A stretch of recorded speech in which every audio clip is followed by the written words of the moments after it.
Negotiators at the United Nations climate talks are considering a draft decision that highlights alarm and concern about global warming the planet already is experiencing and continues to call on the world to cut about half of its emissions of heat-trapping gases by 2030. The early version of the cover decision released Wednesday at the climate talks in Glasgow, Scotland, doesn't provide specific agreements on the three major goals that the UN set going into the negotiations. The draft mentions the need to cut emissions by 45% by 2030 from 2010 levels and achieve net zero by mid-century.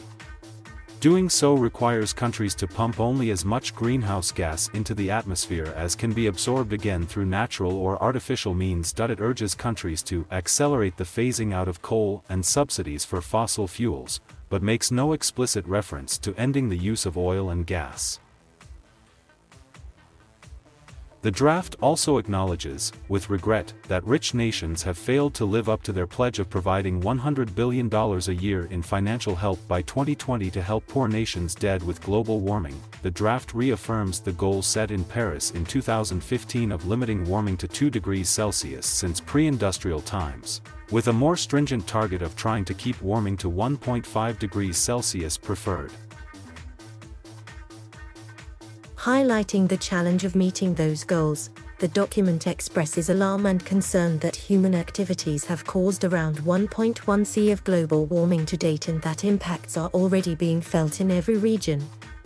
Separate draft proposals were also released on other issues being debated at the talks, including rules for international carbon markets and the frequency by which countries have to report on their efforts. The draft calls on nations that don't have national goals that would fit with the 1.5 or 2 degree temperature rise limits to come back with stronger targets next year.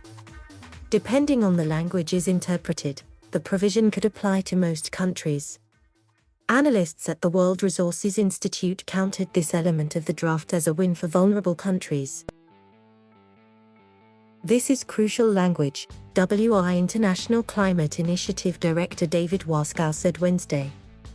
Countries really are expected and are on the hook to do something in that time frame to adjust in a nod to one of the big issues for poorer countries. The draft vaguely urges developed nations to compensate developing countries for loss and damage, a phrase that some rich nations don't like. Whatever comes out of the meeting in Glasgow has to be unanimously approved by nearly 200 nations attending the negotiations. A lot of negotiating and decision-making is to come in the next 3 or possibly 4 days. The deadline for the talks is Friday, but climate talks often go past planned end dates. The cover decisions provide more than anything the parameters for the issues that need to be resolved in the last few days of the annual UN conference, Waskow said.